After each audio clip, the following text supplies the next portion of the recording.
Hello வணக்கம். இன்றைக்கி நம்ம டேலி ப்ரைமில் ஒரு மேனுஃபேக்சரிங் கம்பெனிஸில் இந்த டேலி ப்ரைமை எப்படி யூஸ் பண்ண போகிறாங்க அப்படிங்கிறத பற்றி நம்ம இன்றைக்கி பார்க்க போகிறோம். ஸோ இப்போ டேலி ப்ரைமை இப்போ மேனுஃபேக்சரிங் யூனிட் அப்படின்னா என்ன பண்ணுவாங்க அப்படின்னா, இப்போ பர்ச்சேஸ் இருக்கும். ஸோ பர்ச்சேஸ் எதை பண்ணுவாங்க, ரா மெட்டீரியல் என்ன பண்ணுவாங்க, பர்ச்சேஸ் பண்ணுவாங்க. ஸோ பர்ச்சேஸ் பண்ணி என்ன பண்ணுவாங்க, அதை வந்து பார்த்திங்கன்னா நமக்கு ஃபினிஷ்டு குட்ஸ் வந்து பார்த்திங்கன்னா கிடைக்கும். ஸோ அந்த ஃபினிஷ்டு குட்ஸை வந்து என்ன பண்ணுவோம் நாங்கள் சேல்ஸ் பண்ணுவாங்க. ஸோ இந்த பேசிஸில் தான் வந்து பார்த்தீங்கன்னா உங்களுக்கு வந்து பார்த்தீங்கன்னா ரா மெட்டீரியல் பர்ச்சேஸ் இருக்கும். ஸோ இதில் வந்து பார்த்தீங்கன்னா நம்ம ஒரு ரா மெட்டீரியலை பர்ச்சேஸ் பண்ணிவிட்டு அதை ஃபினிஷ் குட்ஸ் ஆக்கிட்டு அதை எப்படி நம்ம சேல்ஸ் பண்ணுறாங்க. இப்போ எக்ஸாம்பிள் ரா மெட்டீரியல் நம்ம பர்ச்சேஸ் பண்ணிவிட்டு இப்போ நம்ம வந்து பார்த்தீங்கன்னா மேனுஃபேக்சரிங் பண்ணும்போது நமக்கு அடிஷ்னல் காஸ்ட்ஸ் வரும். ஸோ அடிஷ்னல் காஸ்ட் வந்து பார்த்தீங்கன்னா வரும். இப்போ இன்கேஸ் வந்து பார்த்தீங்கன்னா உங்களுக்கு வேஜஸ் இருக்கும், அதுக்கப்புறம் வந்து பார்த்தீங்கன்னா டிரான்ஸ்போர்ட் காஸ்ட் இருக்கும். ஸோ இது எல்லாமே வந்து பார்த்தீங்கன்னா நமக்கு அடிஷ்னல் காஸ்ட் பேஸில் வரும். ஸோ இதெல்லாம் எப்படி வந்து பார்த்தீங்கன்னா நம்ம டேலியில் யூஸ் பண்ண போகிறோம் அப்படிங்கிறத நம்ம பார்க்க போகிறோம். ஸோ இப்போ நம்ம டேலி ப்ரைமுக்கு போவோம்.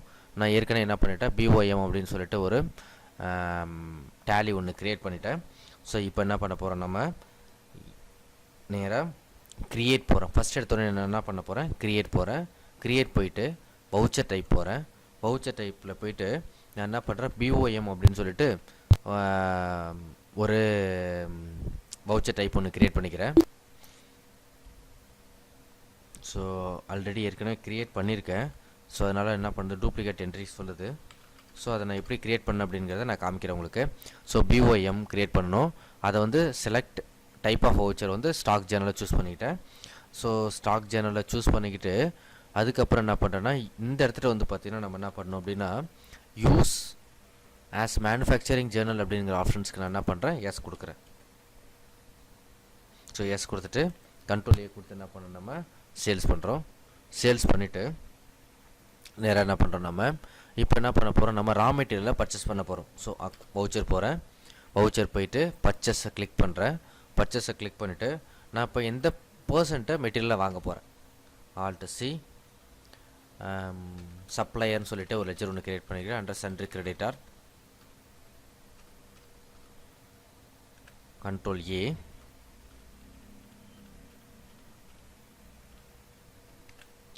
So again alt C, purchase account. So இதில் நமக்கு டேக்ஸ் பேஸில் நம்ம போடல. ஸோ அதனால் நாட் அப்ளிகபிள் கொடுத்துப்போம். ஸோ ஆல்ரெடி நம்ம ஜிஎஸ்டி பற்றி ஏற்கனவே நம்ம பார்த்துருக்கோம்.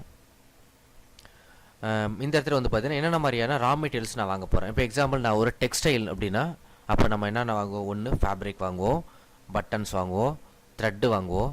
ஸோ இது எல்லாமே வந்து பார்த்திங்கன்னா நம்ம வாங்கக்கூடியது. ஸோ அப்போ என்ன பண்ணேன், நான் ஆல்ட் சி யூஸ் பண்ணிவிட்டு இப்போ எக்ஸாம்பிள் நம்ம வந்து பேண்ட்டு வந்து ஸ்டிச் பண்ணுறோன்னு வச்சுக்கோங்க. இப்போ example pant cloth. So cloth பேர்லாம் எனக்கு தெரியாது. ஸோ குத்துமைப்பாக ஒரு கிளாத்து பேரை போடுவோம், pant cloth. Alt C use பண்ணிவிட்டு இப்போ இது வந்து பார்த்திங்கன்னா நமக்கு மீட்டர்ஸில் வாங்குவோம். ஸோ எம்டிஎஸ் அப்படின்னு கொடுத்துக்கிறேன். Metres MTS metres. ஸோ இதில் வந்து பார்த்திங்கன்னா நம்ம நம்பர் ஆஃப் டெசிமல் பிளேசஸ் கொடுத்துப்போம். ஏன்னா நம்ம வந்து பார்த்திங்கன்னா அரை மீட்ரு 300 பாயிண்ட்டு அதை மாதிரி வந்து பார்த்திங்கன்னா நம்ம கொடுக்கறதுக்கான சான்சஸ் இருக்குது. ஸோ அப்போ என்ன பண்ணுறோம், 3 டெசிமல் பிளேசஸ் நான் கொடுத்துட்டு நான் சேவ் பண்ணுறேன். கண்ட்ரோல் ஏ கொடுத்து சேவ் பண்ணுறோம். சேவ் பண்ணிவிட்டு இப்போ என்ன பண்ண போகிறேன், நான் அந்த சப்ளையர்கிட்ட நான் வந்து ஒரு 300 மீட்டர்ஸ் நான் வாங்க போகிறேன். 300 மீட்டர்ஸ் வாங்க போகிறேன். ஸோ ரேட்டு வந்து பார்த்தீங்கன்னா ஒரு மீட்டரோட விலை 50 ருபீஸ் வச்சுக்கலாம். So again alt C use பண்ணுறேன். பட்டன். ஸோ பட்டன்லாம் டிஃப்ரெண்ட் டைப் இருக்கும். ஸோ பேண்ட் பட்டன் வச்சுப்போம். பட்டன். இது வந்து alt C NOS number control ஏ.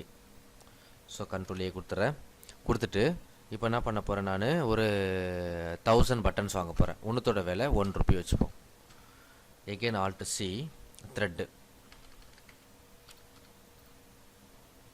த்ரெட்டு நம்பர்ஸில் வாங்குகிறோம். ஸோ எத்தனை நம்பர்ஸ் நம்ம யூஸ் பண்ணுறோம், நம்பர்ஸ் வாங்குகிறோம். கண்ட்ரோல் ஏ கொடுத்து சேவ் பண்ணுறேன். சேவ் பண்ணிவிட்டு இது வந்து பார்த்தீங்கன்னா என்ன பண்ண போகிறேன், நான் ஒரு 100 நம்பர்ஸ் வாங்குகிறேன் த்ரெட்டு. ஸோ ஒன்றுத்தோட விலை 10 ருபீஸ் வச்சுக்கலாம். ஸோ கண்ட்ரோல் ஏ கொடுத்து இப்போ நான் ரா மெட்டீரியல் எல்லாமே பர்ச்சேஸ் பண்ணிவிட்டேன். கண்ட்ரோல் ஏ கொடுத்து சேவ் பண்ணிவிட்டேன். இப்போ என்ன பண்ண போகிறோம், நேராக எஸ்கேப் கொடுத்துட்டு க்ரியேட்டில் போயிட்டு ஸ்டாக் ஐட்டம் க்ரியேட் பண்ண போகிறேன்.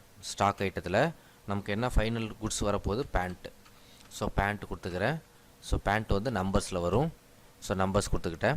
இந்த இடத்துல வந்து பார்த்திங்கன்னா நம்ம என்ன பண்ணோம், BOM அப்படிங்கிற ஒரு ஆப்ஷன்ஸை ஆக்டிவேட் பண்ணோம். அதாவது bills of material. So just F12 press பண்ணுங்கள். F12 ப்ரெஸ் பண்ணிங்கன்னா உங்களுக்கு பில்ஸ் ஆஃப் மெட்டீரியல் அப்படிங்கிற ஆப்ஷன்ஸ் எங்கே இருக்குதுன்னு பாருங்கள். ஸோ நானே இப்போ தான் ஃபஸ்ட் டைம் ட்ரை பண்ணுறேன். இது வரைக்கும் ட்ரை பண்ணதில்லை. இங்கே இருக்குது இது provide unit of measurement. So இங்கே இருக்குது பாருங்கள், set component list bills of material அப்படிங்கிற ஆப்ஷன்ஸ்க்கு நம்ம எஸ் கொடுத்துட்டு Ctrl A கொடுத்து நான் என்ன பண்ணுறேன், சேவ் பண்ணுறேன். ஸோ இந்த இடத்துல வந்து பார்த்தீங்கன்னா என்ன பண்ணுறோம், செட் காம்போனன்ட் BOM அப்படிங்கிற ஆப்ஷன்ஸ்க்கு எஸ் கொடுக்குறேன். இப்போ நமக்கு என்ன வேணும், பேண்ட்டு. ஸோ பேண்ட் வந்து ஒரு குவான்டிட்டி செய்யறதுக்கு நமக்கு எவ்வளோ கிளாத்து தேவைப்படுது. இப்போ எக்ஸாம்பிள் ஒரு பேண்ட் செய்யறதுக்கு எனக்கு 1.25 தேவைப்படுதுன்னு வச்சுக்கோங்க. 1.14 மீட்டர் எனக்கு தேவைப்படுது. அதே மாதிரி வந்து பார்த்தீங்கன்னா எனக்கு த்ரெட்டு வந்து 3 தேவைப்படுது. அதே மாதிரி பேண்ட்டுக்கு பட்டன் வந்து பார்த்தீங்கன்னா எனக்கு ஒரு 10 தேவைப்படுதுன்னு வச்சுப்போம். ஸோ எண்ட் லிஸ்ட் கொடுத்துட்றேன். கொடுத்துட்டு Ctrl A கொடுத்து சேவ் பண்ணுறேன். ஸோ இப்போ நம்ம என்ன பண்ணுறோம், ரா மெட்டீரியல் வாங்கிட்டோம், என்ன ப்ரொடியூஸ் பண்ண போகிறோம் அப்படிங்கிற ஸ்டாக் ஐட்டத்தை க்ரியேட் பண்ணிட்டோம். இப்போ நம்ம என்ன பண்ண போகிறோம், நமக்கு ஒரு 100 பேண்ட்டு நம்ம ஸ்டிச் பண்ணணும். ஸோ 100 பேண்ட்டை ஸ்டிச் பண்ணுறதுக்கு நம்ம என்ன பண்ணுறோம். அப்போ 100 பேண்ட்டுக்கு எவ்வளோ மெட்டீரியல் ஆகுது அப்படிங்கிறத நம்ம ஃபஸ்ட்டு பார்ப்போம். ஸோ இதை நம்ம BOM மூலயமா நம்ம பார்க்கலாம். வவுச்சர் போகிறோம், Alt F7 ப்ரெஸ் பண்ணிங்கன்னா நம்ம BOM ஆக்டிவேட் பண்ணலாம். அப்படி இல்லைனா ஜஸ்ட் ஆல்ட்டை மட்டும் ஹோல்ட் பண்ணுங்கள். உங்களுக்கு ஆல்ட் ரிலேட்டடு எல்லா வவுச்சர்ஸும் இங்கே ஷோ ஆகுது. ஸோ இங்கே இருக்குது ஸ்டாக் ஜேர்னல். ஸோ ஆல்ட்டை கிளிக் பண்ணுறோம். கிளிக் பண்ணிவிட்டு Alt F7 ப்ரெஸ் பண்ணுறேன். ஸோ BOM அப்படிங்கிற ஆப்ஷன்ஸை கிளிக் பண்ணுறேன். கிளிக் பண்ணால் இப்போ நான் என்ன ப்ராடக்ட் நான் ப்ரொடியூஸ் பண்ண போகிறேன், பேண்ட்டு. ஸோ எனக்கு ஒரு பேண்ட்டு தைக்க எவ்வளோ கிளாத் தேவைப்படுது, அதுக்கான காஸ்ட்டு எவ்வளோ அப்படிங்கிறத இங்கே ஷோ பண்ணுது. இப்போ எனக்கு வந்து பார்த்தீங்கன்னா 100 பேண்ட் வேணும், 100ன்னு கொடுக்குறேன். இப்போ எனக்கு 100 பேண்ட்டு தைக்கிறதுக்கு எனக்கு வந்து பார்த்தீங்கன்னா 125 மீட்டர் தேவைப்படுது. அதேமாதிரி த்ரெட்டு வந்து 300 நம்பர்ஸ் தேவைப்படுது. பேண்ட்டு பட்டன் வந்து 1000 நம்பர்ஸ் தேவைப்படுது. ஸோ இது எல்லாத்தையும் நம்ம கொடுத்துக்கிறோம். இப்போ என்கிட்ட வந்து 300 நம்பர்ஸ் இல்லை த்ரெட்டு, அதனால் அது வந்து பார்த்தீங்கன்னா நெகட்டிவ் ஸ்டாக் காமிக்குது. இப்போ இன்கேஸ் நம்ம பேண்ட்டு தைக்கும்பொழுது நமக்கு என்ன ஆக சான்சஸ் இருக்குது அப்படின்னா, வேஸ்டேஜ் வர சான்சஸ் இருக்குது. அதாவது ஸ்க்ராப் அப்படின்னா நம்ம என்ன பண்ணுவோம், அடிஷ்னல் மெட்டீரியல் நமக்கு தேவைப்படும். இப்போது நமக்கு வரக்கூடிய Alt C யூஸ் பண்ணிவிட்டு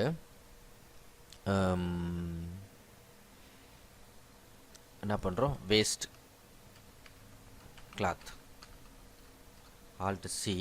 ஸோ அதை நம்ம கிலோகிராமில் நம்ம சேல்ஸ் பண்ணுறோன்னு வச்சுக்கோங்க. கிலோகிராமில் நம்ம சேல்ஸ் பண்ண போகிறோம். அப்போ எனக்கு இந்த மெட்டீரியல் நம்ம கொடுக்கும்பொழுது எனக்கு அதாவது இன்கேஸ் வந்து நமக்கு பர்சன்டேஜ் பேஸில், இப்போ எக்ஸாம்பிள் எனக்கு ஒரு 5% வேஸ்டேஜ் அப்படின்னா 5% அப்படிங்கிறத கொடுக்கலாம். இல்லை எனக்கு வந்து பார்த்தீங்கன்னா பர்சன்டேஜ் பேஸில் இல்லை, எனக்கு வந்து பார்த்தீங்கன்னா என்ன பண்ணணும் அப்படின்னா வேஸ்டேஜ் வந்து எனக்கு வந்து ஒரு 2 kg ஆகுதுன்னு வச்சுக்கோங்க. 2 kg அப்படிங்கிறது வேஸ்டேஜ் குவான்டிட்டி ஆகுது.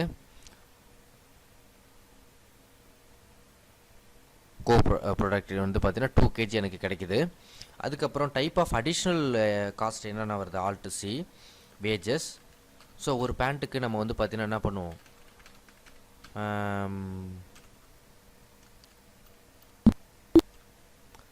ஒரு பேண்ட்டுக்கு 100 rupees கொடுக்குறோன்னு வச்சுக்கலாம். அப்போ நம்ம என்ன பண்ணுறோம், 100 பேண்ட் நம்ம தைக்க போகிறோம். ஸோ 100 பேண்ட்டுக்கும் எவ்வளோ நமக்கு தேவை. இப்போ எக்ஸாம்பிள் நான் என்ன பண்ணுறேன், Ctrl என்ன ப்ரெஸ் பண்ணுறேன், 100 × 50 நான் கொடுத்துக்கிறேன், 5000 rupees ஆகுது. ஸோ இன்கேஸ் வந்து பார்த்தீங்கன்னா நமக்கு பர்சன்டேஜ் பேஸில் நம்ம கொடுக்குறோன்னு வச்சுக்கலாம். இப்போ எக்ஸாம்பிள் எனக்கு வந்து பார்த்தீங்கன்னா வேஜஸ் வந்து பார்த்தீங்கன்னா நான் 100 பேண்ட் தைக்க 10% எனக்கு ஆகுது அப்படின்னா 10% அப்படின்னு கொடுக்கலாம். இல்லை நான் வந்து பார்த்தீங்கன்னா ஒரு டோட்டல் அமௌண்ட்டை கொடுக்க போகிறோம் அப்படின்னா இந்த இடத்துல நம்ம அமௌண்ட்டை டேரெக்டாக அங்கே என்ட்ரு பண்ணலாம். அதுக்கப்புறம் Alt C யூஸ் பண்ணிட்டு transport charge, so indirect expenses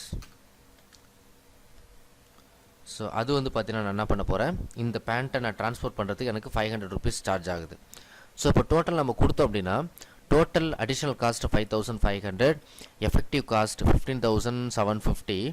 அப்போது நம்ம ஒரு ஐட்டத்தை வந்து பார்த்தீங்கன்னா நம்ம 157 ரூபா 50 பைசாவுக்கு நம்ம அடக்க விலை வருது. ஸோ அதுக்கப்புறம் நம்ம என்ன பண்ணணும், அதை அடிஷ்னலாக நம்ம காஸ்ட் கொடுத்து நம்ம என்ன பண்ண போகிறோம், சேல்ஸ் பண்ண போகிறோம். ஸோ இதுதான் வந்து பார்த்திங்கன்னா நம்ம பில்ஸ் ஆஃப் மெட்டீரியலை யூஸ் பண்ணக்கூடிய ஒரு ப்ரொடக்ஷன் கம்பெனியில் நம்ம வந்து பார்த்திங்கன்னா எப்படி வந்து இந்த டேலியை யூஸ் பண்ணுறது அப்படிங்கிறது. ஸோ இது வந்து இப்போ இந்த வவுச்சர் வந்து பார்த்திங்கன்னா ஒரு மெயின் பார்ட்டாக இருக்குது.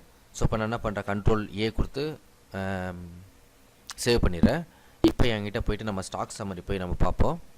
ஸோ ஸ்டாக் சம்மரியில் இப்போ எனக்கு வந்து பார்த்தீங்கன்னா த்ரெட்டு வந்து -200 காமிக்குது. ஏன்னா நான் வந்து 100 தான் நான் பர்ச்சேஸ் பண்ணினேன். ஆனால் இங்கே என்ன பண்ணியிருக்கேன், நான் ப்ரொடெக்ஷன் பண்ணும்போது என்னென்னு 300 நம்பர் யூஸ் பண்ணியிருக்கேன். ஸோ அதனால் என்ன பண்ணுது, எனக்கு இந்த இடத்துல எனக்கு வந்து பார்த்தீங்கன்னா நெகட்டிவ் ஸ்டாக் காமிக்குது. ஸோ இப்போ எனக்கு வந்து பார்த்தீங்கன்னா வேஸ்ட் கிளாத் வந்து பார்த்தீங்கன்னா 2 kg. ஸோ அதையும் நான் விற்கலாம்.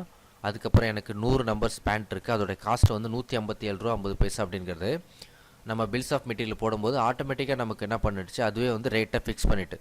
ஸோ 157 ரூபா 50 பைசாவுக்கு மேலே நம்ம என்ன பண்ணுறோம், இந்த பொருளை விற்க போகிறோம். ஸோ இப்போ விற்கும் போது என்ன பண்ண, நம்ம வவுச்சர் போகிறோம். எப்பொழுதும் போல் F8 ப்ரெஸ் பண்ணுறோம். F8 ப்ரெஸ் பண்ணிவிட்டு நான் என்ன பண்ணுறேன், கேஷ் சேல்ஸ் பண்ணுறேன். So Alt C, sales account, control ஏ. ஸோ இப்போ நான் பேண்ட்டை நான் சேல்ஸ் பண்ண போகிறேன். ஸோ பேண்ட்டு நான் வந்து ஒரு 50 நம்பர்ஸ் சேல்ஸ் பண்ண போகிறேன். 157 ரூபா வந்துட்டு நான் வந்து 200 ருபீஸ்க்கு நான் சேல்ஸ் பண்ணுறேன். கண்ட்ரோல் ஏ கொடுத்து நான் சேவ் பண்ணிட்டேன். இப்போ இது மூலயமா நமக்கு எவ்வளோ ப்ராஃபிட் கிடச்சிருக்கு அப்படிங்கிறத நம்ம பார்க்கறதுக்கு ஜஸ்ட்டு ஸ்டாக் சம்மரி போகிறோம். இந்த இடத்துல வந்து பார்த்தீங்கன்னா நம்ம பேண்ட்டுங்கிறத மட்டும் கிளிக் பண்ணுறோம், ஷோ ப்ராஃபிட். ஸோ இப்போ நமக்கு எவ்வளோ ப்ராஃபிட் கிடச்சிருக்கு, 21.25% நம்ம என்ன பண்ணோம், ப்ராஃபிட் வச்சு நம்ம இந்த பொருளை என்ன பண்ணியிருக்கோம், விற்றுருக்கோம். ஸோ அப்போ நமக்கு வந்து 100 நம்பர் வந்து 15,750 ரூபா ஆச்சு ப்ரொடியூஸ் பண்ணுறதுக்கு. அதை என்ன பண்ணியிருக்கோம், நம்ம 50 நம்பர்ஸை மட்டும் நம்ம சேல்ஸ் பண்ணியிருக்கோம் 10,000 ரூபாய்க்கு. ஆக்சுவலாக நம்ம எவ்வளோக்கு விற்றுருக்கணும், 7,875 ரூபாய்க்கு தான் விற்றுருக்கணும் இந்த காஸ்ட் படி. அப்போ நம்ம 2,125 ரூபா எக்ஸ்ட்ரா வச்சு விற்றுருக்கோம். ஸோ அப்போ நமக்கு இந்த 2,125 ரூபா இஸ் அ ப்ராஃபிட். ஸோ இதுதான் வந்து பார்த்திங்கன்னா ஒரு மேனுஃபேக்சரிங் கம்பெனிஸில் டேலியை யூஸ் பண்ணக்கூடிய விதம். ஸோ அதுவே ஆட்டோமேட்டிக்காக நமக்கு என்ன பண்ணும், நம்பர்ஸை கொடுத்த உடனே நமக்கு ஒவ்வொரு ப்ராடக்ட்டும் ஒவ்வொரு ரா மெட்டீரியலும் எவ்வளோ தேவை அப்படிங்கிறத எனக்கு அக்யூரேட்டாக காமிச்சிடும். ஸோ அப்போ நம்ம என்ன பண்ணணும், பிஓஎம்மை எக்ஸாக்டாக நம்ம செட் பண்ணோம் அப்படின்னா பர்ஃபெக்டாக நம்ம என்ன பண்ணலாம், இந்த டேலியை மேனுஃபேக்சரிங் கம்பெனிஸில் யூஸ் பண்ணலாம். ஸோ என்னோடய வீடியோ உங்களுக்கு பிடிச்சிருந்துச்சு அப்படின்னா சப்ஸ்கிரைப் பண்ணுங்கள், லைக் பண்ணுங்கள். உங்களுக்கு ஏதாவது இதில் சந்தேகம் இருந்ததுன்னா கண்டிப்பாக கமெண்ட் பாக்ஸில் கமெண்ட் பண்ணுங்கள். நான் உடனுக்குடனே உங்களுக்கு ரிப்ளை அனுப்புகிறேன். நன்றி, வணக்கம்.